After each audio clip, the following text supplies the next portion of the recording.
आज हम लोग एथिक्स का एक इम्पॉर्टेंट टॉपिक डिस्कस करेंगे, जिससे एथिक्स में क्वेश्चंस भी आते हैं और बहुत सारी केस स्टडीज़ जो हैं वो इसी पे बेस्ड होके आती हैं। तो आप इसको अच्छे से समझिएगा और लास्ट में मुझे एक क्वेश्चन का आंसर भी आप लोग बताइएगा कि आप लोग होते तो इस सिचुएशन में क्या करते हैं।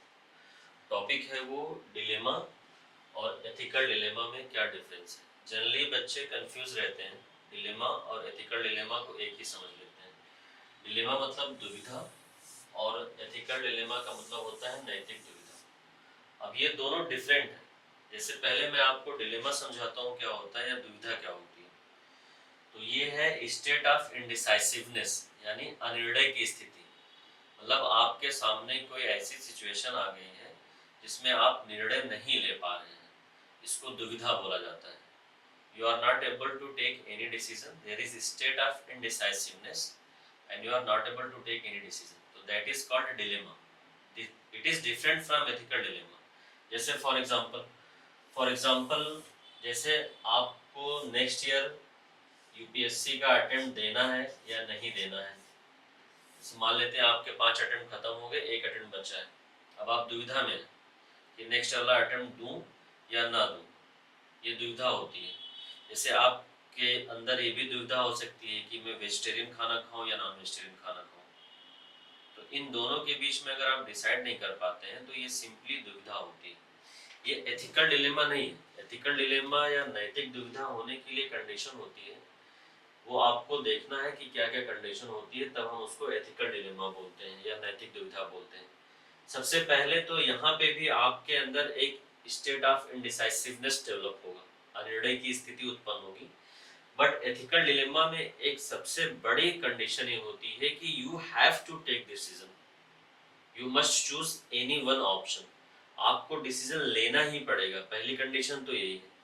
दूसरा, इसमें दो कॉम्पीटिंग वैल्यूज या कॉन्फ्लिक्टिंग वैल्यूज होते हैं जो दोनों आपस में सही है, बट फिर भी दोनों में से आपको किसी एक को ही चूज करना है। अगली कंडीशन होती है, इसका कोई परफेक्ट सोल्यूशन नहीं होता है कि यही इसका परफेक्ट सोल्यूशन है। ये सिचुएशन टू सिचुएशन डिपेंड करता है कि इसका परफेक्ट सोल्यूशन क्या होगा। मतलब आप कोई भी डिसीजन लेंगे तो कोई ना कोई एक वैल्यू है वो कॉम्प्रोमाइज हो जाएगी, किसी ना किसी मूल्य के साथ आपको समझौता करना ही पड़ेगा। नेक्स्ट इसका थर्ड आता है, वो है इसका एक कोई ना कोई कॉन्सिक्वेंस होगा जो बहुत ज्यादा इम्पैक्ट डालेगा आपके ऊपर, आपके लाइफ पे या आपके निर्णय का बहुत बड़ा इम्पैक्ट होगा।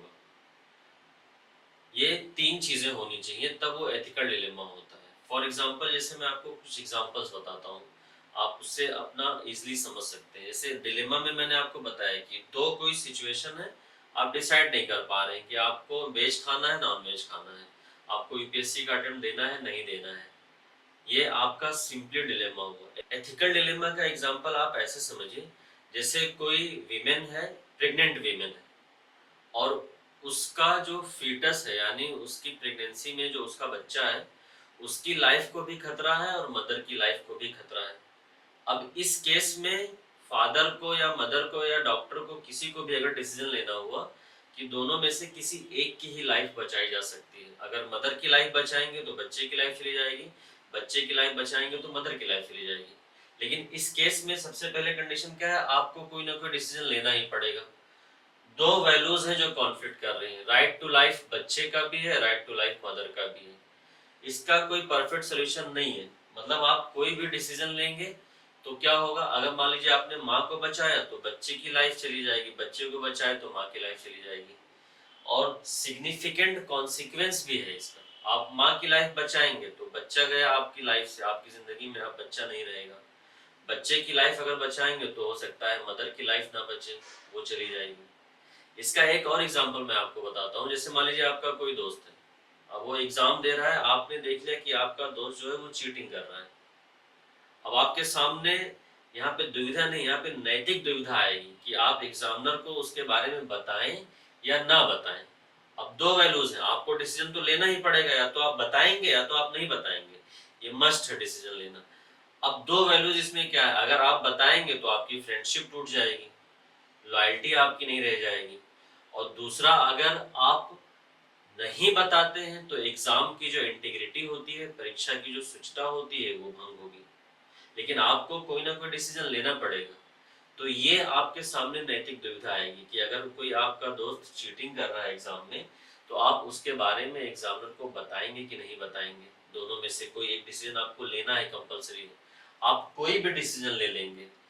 अगर आपने बता दिया तो आपकी दोस्ती पे खतरा हो सकता है, अगर आपने नहीं बताया तो एग्ज़ाम की इंटीग्रिटी खत्म होगी। और दोनों में से कोई भी आपसे डिसीजन लेंगे तो उसका एक सिग्निफिकेंट कॉन्सिक्वेंस आएगा। जैसे आपने एग्ज़ामिनर को बता दिया, तो हो सकता है आपका दोस्त फेल हो जाए, या अगर आपने एग्ज़ामिनर को नहीं बताया, तो हो सकता है एग्ज़ाम की शुचिता या एग्ज़ाम की इंटीग्रिटी भंग हो। तो उन लोगों के साथ अन्याय होगा जो ईमानदारी के साथ एग्ज़ाम दे रहे हैं। आई होप आपको डिलेमा और एथिकल डिलेमा में डिफरेंस क्लियर हो गया होगा। अब आप मुझे ये बताइएगा कि अगर आप एग्ज़ाम दे रहे हैं, आपका दोस्त एग्ज़ाम दे रहा है।